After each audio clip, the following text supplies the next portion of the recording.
Okay, we got our screen over here. We are ready. Okay, Sarayim Tov, everybody. I see some other people are a little bit late today. Oh, now they're starting to come. Okay, we left you hanging in the air. Parshas Yisro and the picture. And it's a big lineup, a huge lineup. When people are waiting, and we told you that guy, which was the guy? There's the guy. There's the guy who was yawning. Oh, there's another guy. His eyes are closed. He's sleeping. He's sleeping standing up. Wow, guess he's a little bit bored too. So what's going on over here? What's the problem over here? There's a big lineup over here. So Yisro takes a look at this and he says, Moshe, what is going on? Why is there such a big lineup? Could I answer your question from yesterday? I didn't. What did I ask? You said, what was the idea that Yisro might give? Oh, what's the idea? Okay, we're almost up to there. Hang on. I'm not up to there. I'll ask you that in a second. Okay, so this is what's going on. So Moshe, I'll tell you what's going on. The people, they don't have to work. Hashem gives them food. He gives them water. He protects them. Their clothes don't wear out. They don't have to go to the room. They don't change any diapers. So, and I gave them some parts of Torah in Mara. They learned about Shabbos, some certain things, but they don't know everything. So they're asking me questions. They're learning Torah. They're asking me questions about Torah. That's what I'm doing here. They all are so excited to learn Torah. They want to know what the Torah is all about. So I have to give them answers. So now, what does Yisro do? Okay, who wanted to answer that one? Ariella, go ahead. He says that there should be many people to judge the nation. Okay, very good. Yisro makes a suggestion. He says, Moshe, it's not a good idea. It's not a good idea that you and Aaron and the 70 elders have to take care of all the children. It's way too many people. So let me give you some advice. Yes, Moshe, you should be the one who gets the Torah from Hashem, but don't take the whole job for yourself. Rather, you should appoint judges, other teachers. Really, it's even though it says judges, it really means teachers. People that teach the Torah, answer questions. Now, how many judges would they need? Now, this you got to be a little smart with math. So maybe somebody like Moshe Michalowicz might know because he's good in math. He knows the cube root of 27, right, Moshe? You know the cube root of 27, right? Remember? Anyway, so if you know a little bit of math, we had 600,000 Jews. That's a lot of Jews. So look what the idea was. So he says like this, you should find from all the people, men of accomplishment, God-fearing people, you shall appoint the leaders of thousands, leaders of hundreds, leaders of 50s, and leaders of 10s, and they shall bring every major matter to you. Now let's see what we got over here. We have Moshe Rabbeinu. He is the one charge of everybody. So we got these leaders that are in charge of 1,000 people. All these little dots are leaders of 1,000 people. And then we get people who are leaders of 100 people. And then we have people who are leaders of 50 people. And then we got these guys below who are leaders of 10 people. So everybody, all 10 people and one person that was their teacher. And if that teacher, let's say one man, he's learning with 10 men and he's learning something and he asks him a question, he answers it. What if he doesn't know the answer? Well, he goes to the man on top, the man who's in charge of 50 people. And he asks him, if he knows the answer, fine. If he doesn't know, he goes to the man who's in charge of 100 people. If he knows the answer, good. If not, he goes higher up. Then he go to the man of 1,000 people. And if he doesn't know it, then they go to Moshe Rabbeinu. If it's a really hard question and nobody knows the answer, they go to Moshe Rabbeinu. Now, you'd have to be really good at math, but that's a lot of judges, isn't it? It's not like one or two judges. If there's one judge for every 10 people and you have 600,000 people, it's already 60,000 judges. Well, if you have a good head in math, it comes out to 78,600 judges. That's a lot of judges, a lot of teachers who have to learn a lot of Torah. And Moshe says, wow, that's a really good idea. And he agrees to the idea. Really, Hashem gave him that idea before, but Moshe, for some reason, forgot it. But then he remembered what he said to him, and therefore he gave him that idea. And he says, that's a great idea. Now, remember I told you what this person's name was. Let's come back over here on our little chart over here. Now, the person we're talking about, let's see if I got everything in order here. Yes. His real name was, let me put it up on the screen. His real name was, one more, where are we? Where are we? I can't find it on my screen. Didn't Yisro have like 7 names? Yes, let's make it really big. Look, I'm making his name big. Whoa, he's getting bigger all the time. He's growing up. Okay, that was his name. His name was originally Yossi. That was his name. But guess what? Guess what? Hashem decided, since he taught us a new law of the Torah, Hashem decided he's going to get an extra letter added to his name. And now the name says Yisro. Because Vav, when you get an extra letter, that means you're a very important person. So he got an extra name. And yes, he had 7 names. Well, you know 2 of them now. Yossi and Yisro. And you know what else? This is amazing. Yisro became a Jew, to convert to become a Jew. Now, let's see something amazing, if you really know what numbers are all about. But I think it's too hard. We're gonna let that go. I think not everybody knows what this is. So he gets his name, Yisro. There's other names, but you only have to know these 2. Yeah, and Yisro, he stays for a year with the Jewish people when they're learning Torah. Then he says, I want to go back to my country and I'll teach the people of my country some Torah. And then he says goodbye to Moshe. Okay, that's the story of Yisro. That's the story with our amazing pictures over here, which I already can't find the picture anymore. There it is. Here's our picture. Oh, I don't know if I'm doing this share properly. I think it's all on the screen, right? You're able to see everything. You see Yisro, and there's Moshe. And that's why the Parshas is called Yisro, because he gave this amazing advice. Okay. Now we come to the next exciting story. And you're going to get an incredible sheet. You're going to get an incredible sheet. Again, mixed up Morris. We're going to have mixed up Morris again. Let's zoom it in. Mixed up Morris is going to come out today. I told you, you can get your treats. You have to get your Abba or Ima to come to me. Either come to my house, where there's yummy chocolate bars and yummy Bisleys and some other things, or if you need a special healthy treat, your Abba has to come to me. And we got mixed up Morris again. He's mixed up. Now, let's see if we could help him out a little bit. Let's see if anybody knows the answers. Here's the questions, and here's the answers. A, B, C, D, E, F, G, H, I, J, K, L, M, N, O. No, just N. Okay, let's see if we can figure out, well, maybe do the first 1 or 2 together. Moshe's father-in-law, Yisro, had been at what point the blank? Let's take a look at the answers here. Let's see what we got here.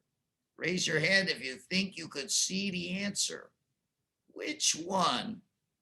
Which one? Moses' father had been at one point the what? Oh, this was a hard one, huh? Nobody knows? Whoa. Oh, Tehila put her hand up. Yes?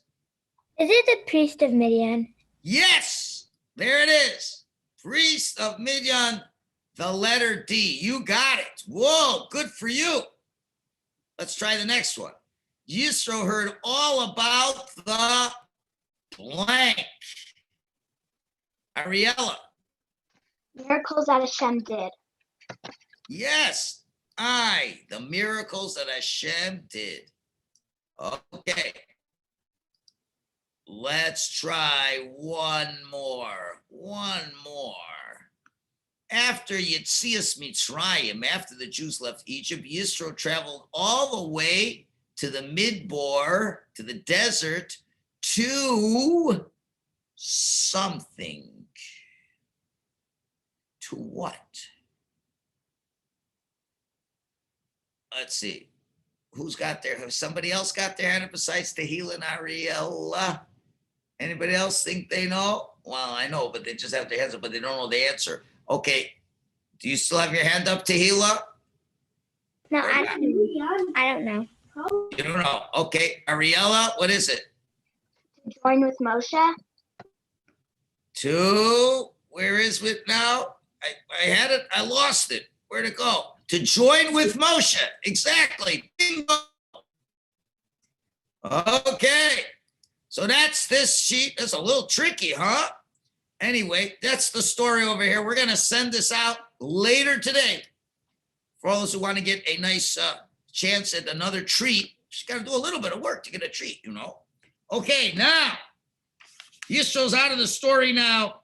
Now we come to Rosh Chodesh Sivan. Rosh Chodesh Sivan and the Jewish people, they come to a place, the desert, a special desert. And what's the name of that desert? Or better yet, I'm sorry, let me do that again. They come to the desert of Chorev and come right to a mountain, a very special mountain. You know what? Let's see if we can guess what the letters are. Who knows the first letter of the mountain in Hebrew? The first letter. Okay. Hey. Hey? Oh, Yeah. I know what you're saying. Okay, that's true. You're right. I wasn't thinking of that, but you are absolutely right. Let's find the hay is over. There it is. Okay, what's the next letter gonna be? Ariella? Resh. Yes, and that spells the word. Let's see if I can get my dots in over here. Do I get a dot? Nope, that didn't work. Let's try this one. No, let's try this one. Oh, yes, Har. What's the next letter we're looking for, guys? Har means mountain. The mountain of Hillel. Do you know the next letter? Ma'am. Samach. Samach is correct. There it is. And we even can put a little dot on the bottom. Okay, what's the next one? Okay, Ariella? Is it a yod? What? Is it a yod? Doesn't have to be. What's the next letter? None. Yes, where is that? The letter is with this underneath. And what's the last letter? The last letter, Har Sinai. Oh, Moshe Michalowicz thinks he knows it. What is it, Moshe? Unmute. Yod. Yud is correct. Bingo. Har Sinai. Oh, I see Ellie joined us. Okay, my screen didn't have everybody there, but I see that Ellie is with us. Okay, for some reason, it only lets me see 6 people. I don't know why it doesn't let me see more. I have to figure a way to see more people. I don't know why. Maybe someone will figure out how I can see everybody at one time. Anyway, why was it called Har Sinai? Ooh, that's a really interesting question. Why did Hashem give it a name Har Sinai? What does Sinai mean? That's a tricky, tricky question. Let's see. Tehila, what do you think? Is it because all the mountains are boasting to each other, and so that is it that Sinai means humble? Well, Sinai is a humble mountain. You're right, but Sinai does not mean humble. You're right. All the mountains were bragging. Each mountain said the Torah should be given on me. But Sinai was a low mountain. But that's not what. But you're close. You're very close. You know what? Maybe. What's going on? How come I can't? Okay. Let's go back. Remember when Hashem first came to Moshe? Way back in Parshas Shemos. Hashem comes to Moshe. And there's something burning. And what was that word we're looking for? What was that?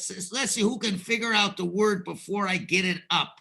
The Hebrew word is starting with s.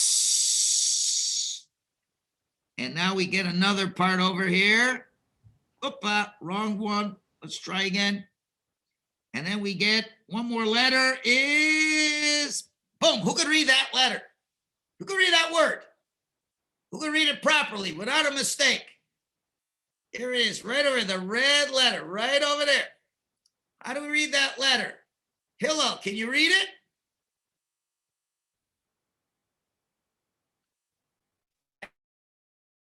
Which letter?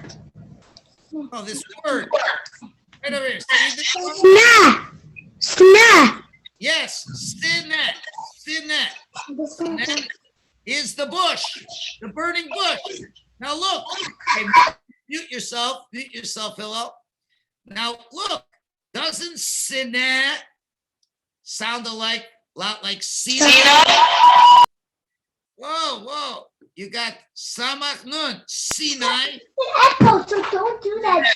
We got lots of noise problems today. We gotta just make sure that we're okay in that, okay? Because otherwise I can't hear myself think. So that's one reason why it's called Sinai, because it had the Sinai, the bush. Now a bush is low, so you were sort of right. I was humble, and the first time Hashem comes to Moshe, it's by the Sinai, the bush which was at Har Sinai. And now the mountain is called Sinai because it's a low mountain. Same idea. Also, there's another great answer, but not for now. We're running way behind. Okay, so Hashem, they come on the first day of the week. They come to Har Sinai. Oh, they're so tired. They're tired from walking and walking and walking. So you know what Hashem does? He gives them a day of rest. He says, okay, you can take a break, rest up, because I'm going to talk to you tomorrow through Moshe, and I've got lots of things to tell you.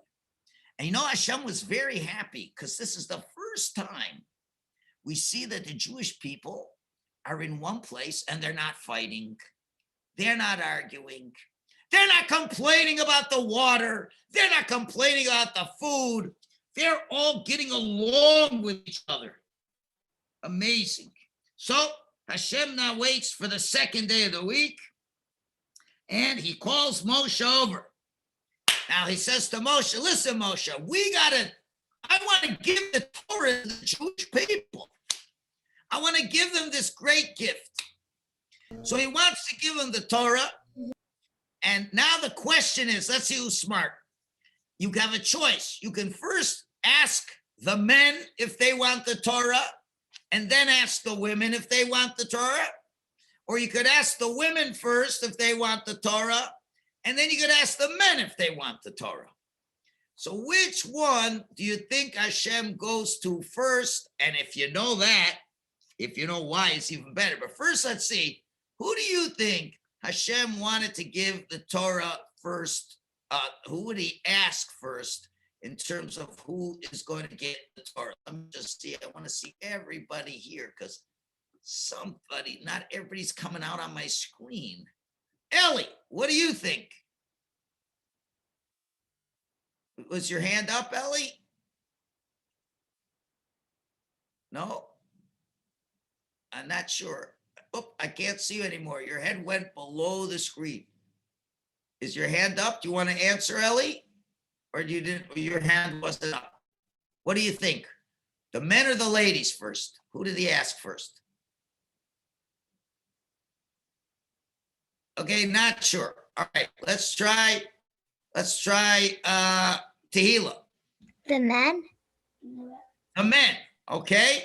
What do you think, Akiva? The men. The men. Okay, who else has an idea? Who else would like to say it? What do they think? What do you think, Matana, Shiriel? What do you think? Men or women?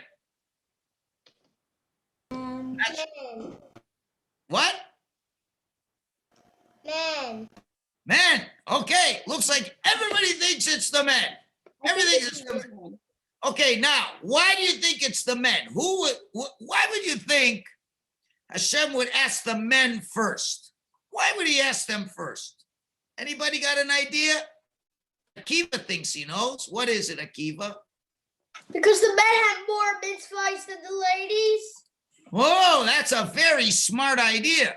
The men have more mitzvahs than ladies, not because men are better than ladies, but they have more mitzvahs. They have to put on tefillin. Women don't put on tefillin. Men have to do many, many more mitzvahs. So I guess you figure that's a really good reason why you should ask the men first. Anybody have another reason why the men would be first? Well, guess what? As correct as what Akiva is saying, but guess what? Hashem didn't do that. He gave it to he asked the women first. He asked the women That's first. what I was gonna say. You were going to say, why were you going to say that? Why would he ask the women first? Because they didn't participate in the Egel Zaha. Well, that's a good answer, but the Egel Hazav didn't happen yet. So that's in the future. That's in the future. Let me give you 3 reasons. Let's see. Number 1, because women are smarter than men. Girls are smarter than boys. You know why? At what age does a woman have to do mitzvahs? At what age do you begin doing mitzvahs, huh? Do we know? What do you say, Matana? Age? How old? 12. Say it. 12. And what age do boys have to do mitzvahs? 13. So you see, girls are smarter than boys. Let me give you another answer. Why did we get out of Egypt? Because of the men or the women? Because of the women. The men were too tired to have babies, remember? They were too tired to want to have babies. And the women wanted to have babies. Gemara says, because of the women who were tzaddikus, we got out of Egypt. And now is the most important answer coming up. If you want your children to grow up and be good Jews, which parent is more time with the children? Which mother or father? Not that one is any better than the other, but which one of your parents spends more time with you? And when you fall down and you get a boo-boo and you start crying, who do you call for first? Who helps you with all those things? What is that, huh? Atana. Mother. The mother. The mother makes sure that the house, now the father has to go out, he has to work. And if somebody tries to hurt the family, the father has to defend the family. Father has to do a lot of stuff out of the house to bring money for the house, all kinds of things. He has to go to school, he has to learn. But the mothers teach the children in the house how to be good Jews. And Hashem says, if the ladies don't want to keep the Torah, we'll never be able to keep the Torah. Remember that, girls. It's all up to you. If the girls are strong to keep the Torah, the whole family will keep the Torah. Even if the father is strong, but if the mother is not, the children will listen to the mother more. That's just the way it works. So that's why Hashem asked them first. But guess what? Hashem didn't even ask the Jewish people first. Bet you didn't know that. Hashem asked the other nations of the world. Let me tell you what happened. Hashem first comes to the country of Esav. Esav, you know Esav. Esav, the brother of Yaakov. Esav, who lives in Mount Seir. And Hashem says, I'm about to give the Torah to the world. So Esav says, yeah, give it Torah. What is the Torah? Oh, Torah is all kinds of nice laws of how to behave. And the Esav people say, what does it say in your Torah? Give me a sample. Give me one sample. You go to the bakery, something, not anymore, but you used to get a little sample to see how it tastes, Give me a sample how the Torah tastes. What does it say in the Torah? You know what it says? I'll tell you what it says. It says you're not allowed to kill. Esav says, that's not for me, because I kill all the time. And if I can't kill, how am I going to be able to be the boss? Well, we don't want your Torah. Fool. Hashem said, okay. He goes to the country from Yishmael and says, Yishmael, would you like the Torah? And Yishmael says, what does it say in the Torah? Hashem says, it says? You're not allowed to steal. Yishmael answered, oh, no, that's terrible. How do you expect me to make a living? I steal all the time from people. I can't accept your Torah. And Hashem went to country to country to country, and every time Hashem said something, they don't want to listen. Nobody wanted Hashem's Torah. Even after they saw that Hashem split the Yam Suf and he did miracles, they didn't want the Torah. It looks like the whole world, there'd be no Torah in the world. Then Hashem goes to the Jewish people and he says, do you want the Torah? And what did the Jewish people say? Better question, what did they not say? Let's start with what they did not say. Do you know what they did not say, Ariella? They didn't say that they didn't want it. Well, say better. Say better. You're close. It said they didn't say that it wouldn't be like they wouldn't want it or like it. They said instead Benishma they were doing the listen. Well, but what they did not say, what does it say in the Torah? They didn't say that. They said, Hashem, if you want to give us something, we know for sure it has to be good. There's no such Hashem not giving you something good.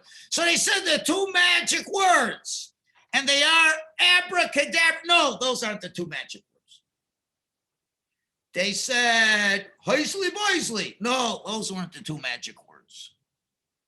They said knock knock. No, those aren't the two magic words. The two magic words are, I'm going to put it on the paper. I'm going to get out. Let's see who can read it first. Oh, what's going on? I'm running out. Oh, somebody spoiled the surprise for everybody. Somebody spoiled the surprise. Okay. They said, Na'aseh v'nishma. They said, we will do and we will listen. Now, is that how you usually do things first? Do you do before you listen? Can you do something before you know what you're supposed to do? I can't.